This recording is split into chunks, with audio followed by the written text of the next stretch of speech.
Hello दोस्तों, welcome to sleepy classes. तो आज के प्रीक्योर में हम आपके ज्योग्राफी से रिलेटेड करंट अफेयर्स डिस्कस करेंगे। ठीक है जी।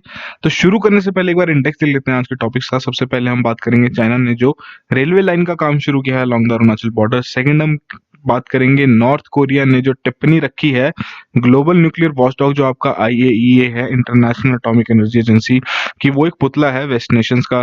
फिर हम आपके साइनो ब्रिटिश जॉइंट डिक्लेरेशन के बारे में बात करेंगे, ये आपका रिलेटेड टू हांगकांग है। ठीक है जी।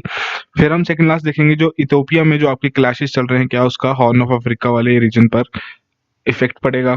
ठीक है जी।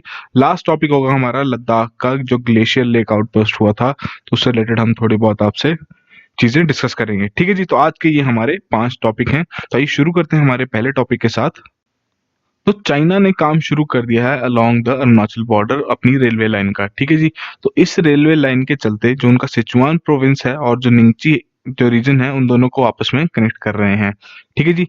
निंगची बेसिकली आपका अरुणाचल प्रदेश के साथ काफी क्लोज कांटेक्ट में है। तो अभी थोड़ा हम डायग्राम में देखेंगे इसके बारे में, बट पहले एक बार देख लेते हैं कि बेसिकली क्या इसके क्यों इतना इंपॉर्टेंट है ये प्रोजेक्ट। तो 2 रीजन इसके बताए गए हैं। पहला तो ये कि जो आपका तिब्बत ऑटोनोमस रीजन है वो आपका बाकी के चाइना के एरिया के साथ कांटेक्ट में आ जाएगा। इसके अलावा जो निंगची आपका बॉर्डर के साथ लाई करता है, तो अगर कल को कोई भी टेंशन होती है बॉर्डर पर, तो जो रेलवे डिपार्टमेंट है वो फास्ट ट्रैक तरीके से एक्ट कर सकता है और जितने भी आपके इंपॉर्टेंट डिलीवरीज हैं उनको वो जल्दी से जल्दी पहुंचा सकता है अलोंग द बॉर्डर एरिया। ठीक है जी। तो एक बार डायग्राम में देख लेते हैं। बेसिकली ये आपका निंगची एरिया है। ठीक है जी। ये आपका अरुणाचल प्रदेश का काफी क्लोज कांटेक्ट में है। चेंगडू आपका सिचुआन प्रोविंस की कैपिटल है। तो ये अभी की जो प्रपोज रेलवे लाइन है ये आपकी यहाँ पर मेंशन्ड है। इसके अलावा जो आपका ये लहासा से निंगची वाला एरिया है, ये अभी अंडर कंस्ट्रक्शन चल रहा है। ये वाली रेलवे लाइन अभी अंडर कंस्ट्रक्शन है, 2021 तक की कंप्लीट हो जाएगी।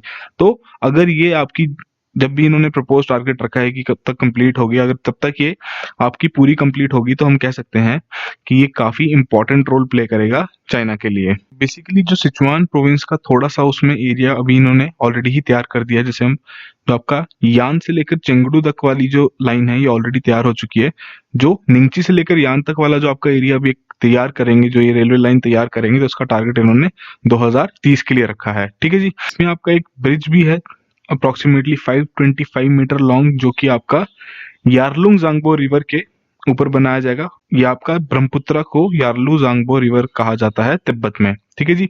और अप्रोक्सीमेटली इसकी हाइट देखी जा रही है एट 3350 मीटर्स। तो ये माना जा रहा है, जो वहां की न्यूज एजेंसीज हैं वो ये क्लेम कर रही हैं कि ये दुनिया का सबसे highest concrete field steel tube arc railway bridge होगा। तो अब देखते हैं किस तरीके से जो चाइना की सरकार है वो इस पूरी रेलवे लाइन को तैयार करती है। ठीक है जी। तो बेसिक्स आइडिया था आपका। इसमें सबसे इंपॉर्टेंट चीज आपके लिए क्या है कि ये जो निंगची वाला एरिया है ये अरुणाचल के साथ काफी क्लोज कांटेक्ट में है। तो आपको ये थोड़ा सा आइडिया होना चाहिए, आपके मेंस आंसर राइटिंग में भी ये थोड़ा हेल्पफुल हो सकता है। ठीक है जी। बाकी प्री फैक्ट्स के अकॉर्डिंग तो आपको पता होना ही चाहिए। तो ये हमारा थोड़ा बहुत टॉपिक था चाइना की जो नई रेलवे लाइन है उससे रिलेटेड। सेकंड टॉपिक में हम बात करते हैं, नॉर्थ कोरिया ने रिसेंटली ही एक टिप्पणी रखी है ग्लोबल न्यूक्लियर वॉचडॉग आईएईए के लिए कि वो एक मैरियोनेट है वेस्ट नेशंस का, कि वो एक पुतला है वेस्ट नेशंस का। ठीक है जी। तो इसमें नॉर्थ कोरिया ने 2003 से जब से ये एनपीटी ट्रीटी को अबैंडन किया है, तब से उसने अपना एटॉमिक स्टॉकपाइल ग्रेजुअली इंक्रीज करते आ रहे हैं। तब से हम सुनते भी आ रहे हैं कि उन्होंने काफी न्यूक्लियर बॉम्ब्स की टेस्टिंग भी कंडक्ट की है। तो बेसिकली जो यूएन एजेंसी है आईएईए, तो इन्होंने एक रिपोर्ट में कहा है कि जो नॉर्थ कोरिया का न्यूक्लियर वेपन का जो स्टॉक पाइल है वो बढ़ता जा रहा है और वो इंटरनेशनल लॉ के अगेंस्ट है। ठीक है जी। तो उसी के हम कह सकते हैं रिस्पांस में नॉर्थ कोरिया ने उनके लिए टिप्पणी रखी है कि वो एक पुतला है वेस्ट नेशंस का, ये वेस्ट नेशंस की कमांड पर ही ये एक्ट करते हैं। तो अगर हम बात करें इंटरनेशनल एटॉमिक एनर्जी एजेंसी के बारे में, कैसे इसकी स्थापना हुई थी या क्या इसका रोल है, तो बेसिकली आपका ये ऑटोनॉमस इंटर गवर्नमेंटल ऑर्गेनाइजेशन है जो कि dedicated to increasing contribution of atomic energy to world peace and wellbeing. साथ के साथ ये इंश्योर करते हैं कि किसी भी तरीके से एटॉमिक एनर्जी का मिलिट्री पर्पसेस के लिए यूज ना किया जाए। तो इसी के चलते आईएईए को नोबेल पीस प्राइज भी मिला था 2005 में। इसके एस्टैब्लिशमेंट के बारे में बात करें तो यूएस प्रेसिडेंट थे हमारे एक भाई साहब ड्वाइट डी आइजनहावर। उन्होंने एक स्पीच दी थी एटम्स फॉर पीस, जिसके चलते वो एक इंटरनेशनल ऑर्गेनाइजेशन की क्रिएशन की बात कर रहे थे, जो कि मॉनिटर करेगा the diffusion of nuclear resources and technology. तो उसी के 3 साल बाद अक्टूबर 1956 में इस एजेंसी की स्थापना की गई by the representatives of more than 80 countries. अगले ही साल जुलाई 1957 में जो उसका स्टैट्यूट था वो ऑफिशियली लागू हो गया था। ठीक है जी। एक्टिविटीज के बारे में बात करें, किस तरीके की एक्टिविटीज से कंडक्ट करते हैं, तो बेसिकली रिसर्च को काफी बढ़ावा देते हैं on the applications of atomic energy to medicine, agriculture, water resources and industry.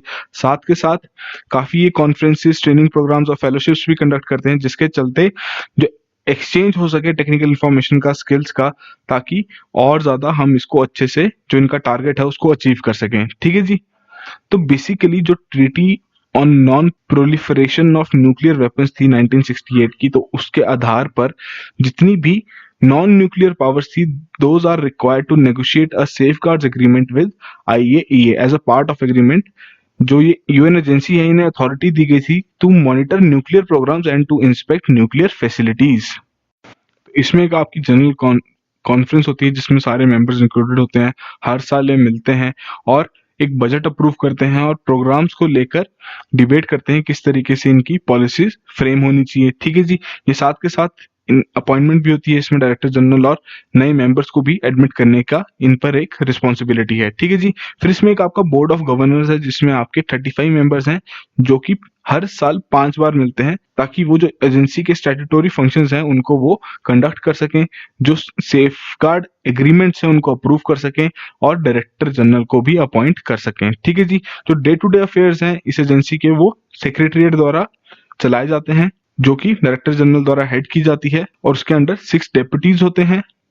और जो आपका सेक्रेटरीट है उसके अंदर कुछ डिपार्टमेंट्स हैं, जैसे कि nuclear energy, nuclear safety, nuclear sciences and application safeguards and technical cooperation. ठीक है जी। हेडक्वार्टर्स इसके वियना में है। तो ये कुछ थोड़ी बहुत आपकी फैक्ट्स हैं जो कि प्री के पेपर में इजीली पूछे जा सकते हैं। अगर हम एनपीटी ट्रीटी के बारे में बात करें, बेसिकली ये एग्रीमेंट है जो कि जुलाई 1968 को साइन किया गया था यूके, यूनाइटेड स्टेट्स और सोवियत यूनियन द्वारा, अलॉन्ग विद 59 अदर स्टेट्स, जिनके चलते जो ये 3 मेजर सिग्नेटरीज थे, यूके, यूएस और सोवियत यूनियन, जिनके पास न्यूक्लियर वेपन्स था, उन्होंने एग्री किया था कि वो अब बाकी स्टेट्स को असिस्ट नहीं करेंगे इन ऑब्टेनिंग देम और प्रोड्यूसिंग देम। ठीक है जी। ये इफेक्टिव हो गई थी आपकी ट्रीटी मार्च 1970 में और ये रहनी थी आपके अगले 25 साल के पीरियड के लिए। साथ के साथ जैसे जैसे टाइम बढ़ता गया, इस ट्रीटी को साइन हुए हुए और कंट्रीज ने इन्हें रेटिफाई करना शुरू कर दिया। अभी ऐसी सिर्फ 5 ही कंट्रीज हैं, सॉरी, जिन्होंने ये ट्रीटी साइन नहीं की है। उनमें से एक हमारी इंडिया है, पाकिस्तान, इजराइल, साउथ सुडान और नॉर्थ कोरिया। 25 साल के लिए ट्रीटी रखी गई थी, बट 1995 में ये एक्सटेंड कर दी गई थी indefinitely and without conditions in a consensus vote of 175 countries at United Nations headquarters in New York City। ठीक है जी। बेसिकली जो आपकी एनपीटी ट्रीटी है, ये इसे हम अनइक्वल मानते हैं, कि मतलब आपकी थोड़ी बायस नेचर की है, कि जो नॉन न्यूक्लियर स्टेट्स हैं उन्हें तो न्यूक्लियर वेपन्स की डेवलपमेंट से मना कर दिया गया, बट जो एस्टैब्लिश न्यूक्लियर स्टेट्स हैं उन्हें उनके न्यूक्लियर वेपन्स रखने का हक दे दिया गया।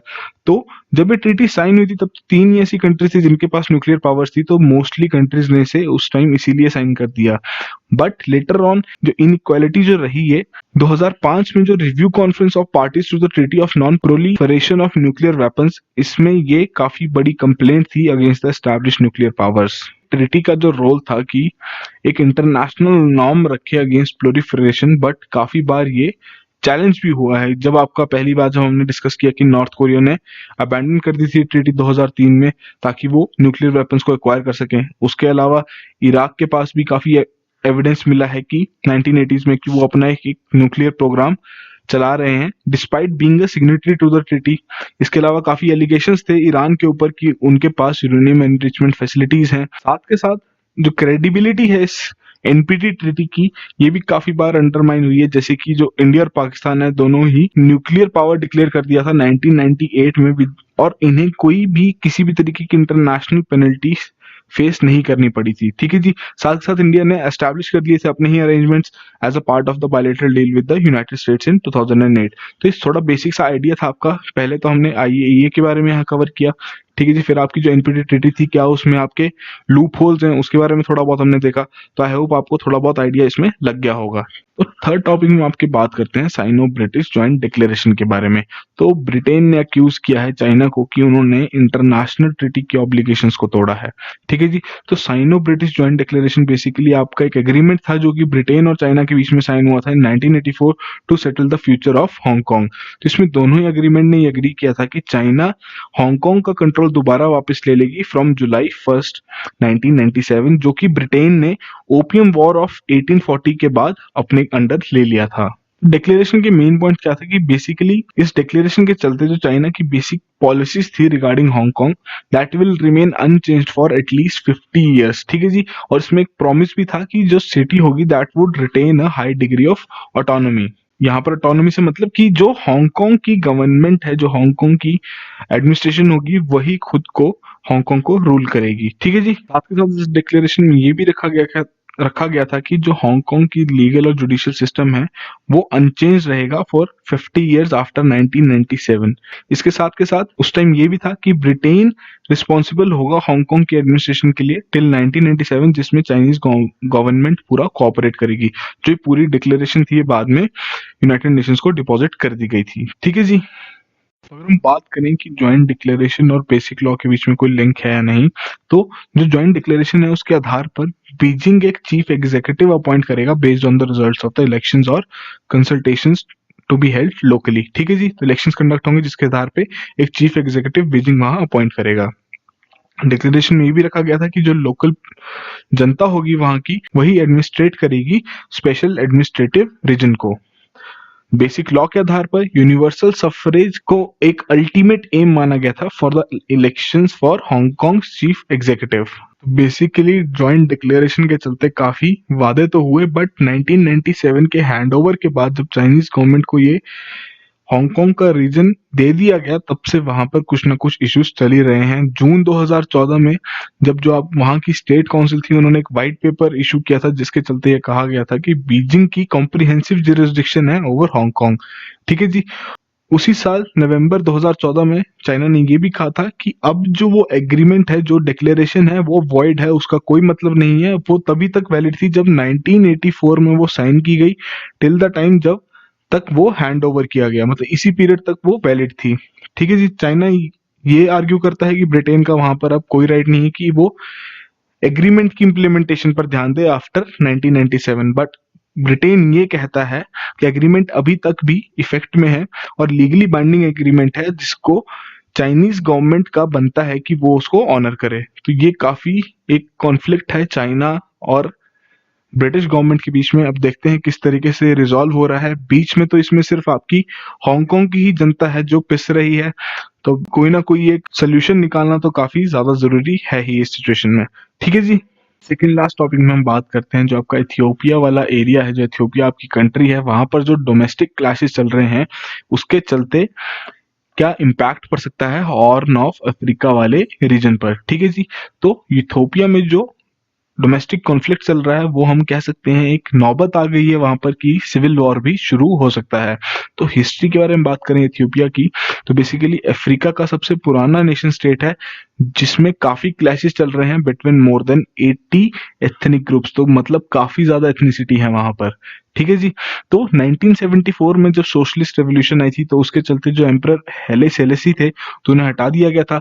बट 1991 में दोबारा से एक मल्टी एथनिक फेडरेशन बन गया था जब आपका TPLF led alliance, TPLF basically आपका टिग्रे पीपल्स लिबरेशन फ्रंट है, तो उनके अलायंस ने मार्क्सिस्ट मिलिट्री रेजिम को वहां से हटा दिया था। ठीक है जी। तो जो आपके टिग्रियंस हैं तो बेसिकली ये सिर्फ 6% है पॉपुलेशन का, बट जो नेशनल पॉलिटिक्स है उसमें इनका सबसे ज्यादा डोमिनेंस है। ठीक है जी। तो अभी तो वहां पर Ethiopian People's Revolutionary Democratic Front की पार्टी अपना एडमिनिस्ट्रेट कर रही है उसको। तो टिग्रे के साथ वहां पे एक अरोमो भी है और एक अमारा कम्युनिटी भी है, ये दो कम्युनिटीज हैं।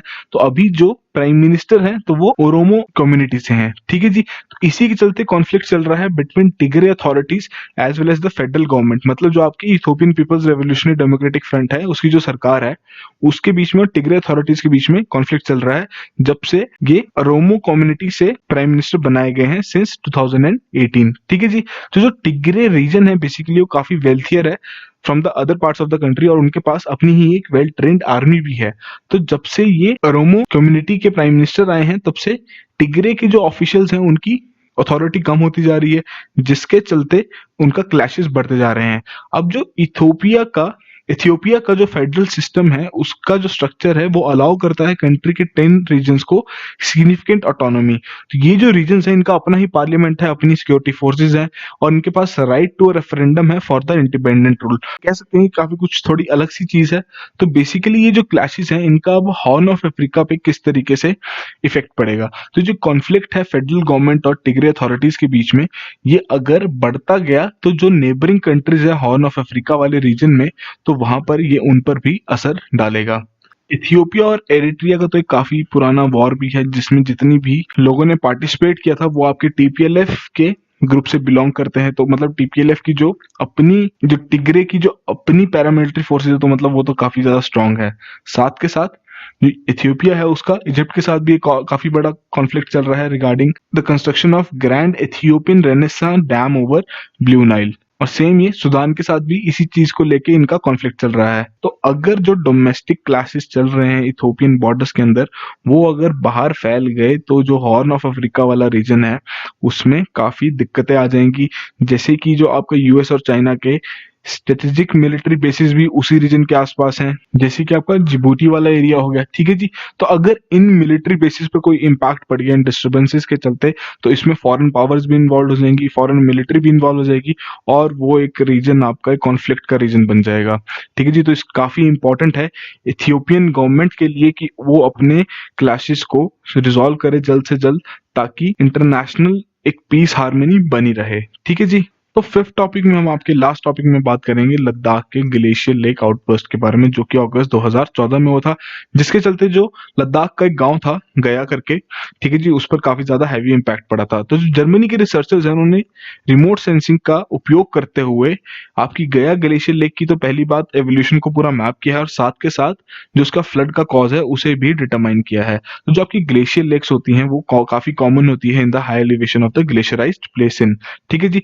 या फिर आपकी जो ग्लेशियल आइस होगी या फिर मोरेन्स होंगे या नेचुरल डिप्रेशन होंगे, जब उनमें पानी इकट्ठा हो जाएगा वहां पर तो वहां पर आपकी ग्लेशियर लेक तैयार हो जाती है। जनरली जो भी आपका रिट्रेटिंग ग्लेशियर होगा उसी के ही पानी को यूज करते हुए आपकी लेक तैयार हो जाती है, ठीक है जी। जैसे अगर आपका कोई मोरेन है जिसके चलते टोपोग्राफिक डिप्रेशन क्रिएट हो गया तो यहाँ पर आपका ग्लेशियर है इस एलिवेशन पे और यहाँ पर जो भी उसका पानी सीप करता जाएगा थोड़ा बहुत मेल्ट होता जाएगा वो इस लेक में भरता जाएगा, जिसके चलते ये आपकी एक लेक बन जाएगी, ठीक है जी। बेसिक सा कॉन्सेप्ट है ये। तो अगर हम बात करें कि ये जो फेलियर इस लेक का क्यों हुआ या क्या रीजंस रहे होंगे, तो जनरली क्या है कि जब ये आपकी एक पॉइंट तक भर जाएगी तो जो आपकी मोरेन की जो कैपेसिटी होगी वाटर होल्ड करने की तो वो खत्म हो सकती है, वो टूट सकती है, ठीक है, जिसके चलते सडन रिलीज हो सकता है इतनी लार्ज क्वांटिटीज ऑफ वाटर का और जिसके चलते आपका फ्लड आ सकता है, ठीक है जी।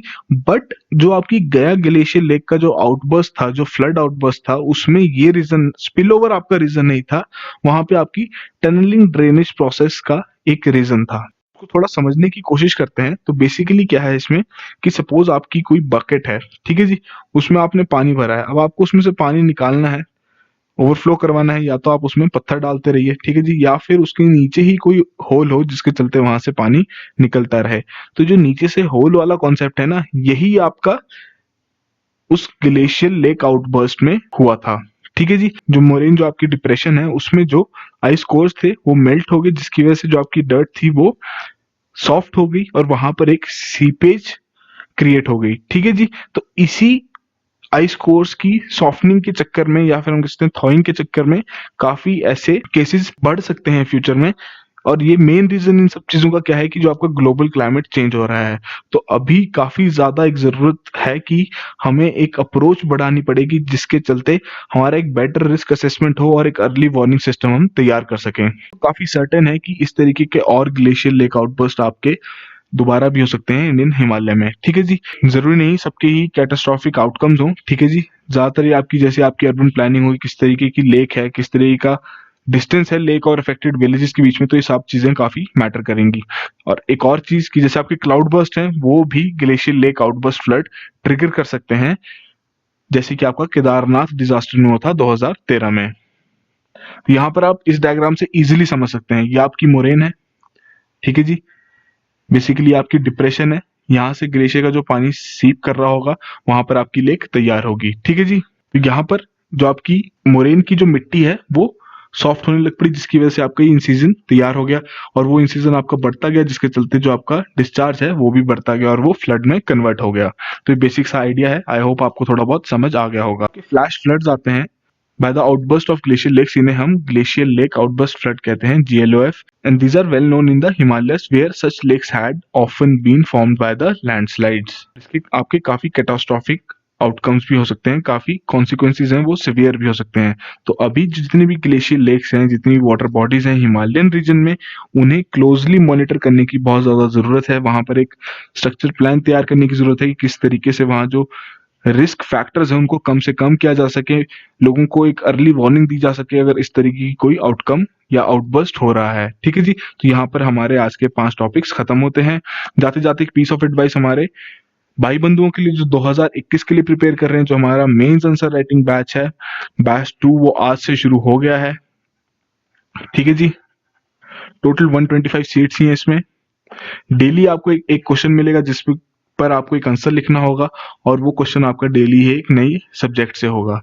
तो बेसिक्स आइडिया इस बैच का यही है, बेसिक्स ऑब्जेक्टिव यही है कि आपको एक स्केड्यूल दिया जाए जिस पर आप स्टिक रहें, ताकि जो आपकी प्रिपरेशन है वो एक कंसिस्टेंट रहे। ठीक है जी। साथ के साथ हमारे जो बाकी मेंस के बैचेस हैं उनकी डिटेल्स भी हमारी वेबसाइट पे सारी मेंशन्ड है, आप वहां जाके भी चेक कर सकते हैं।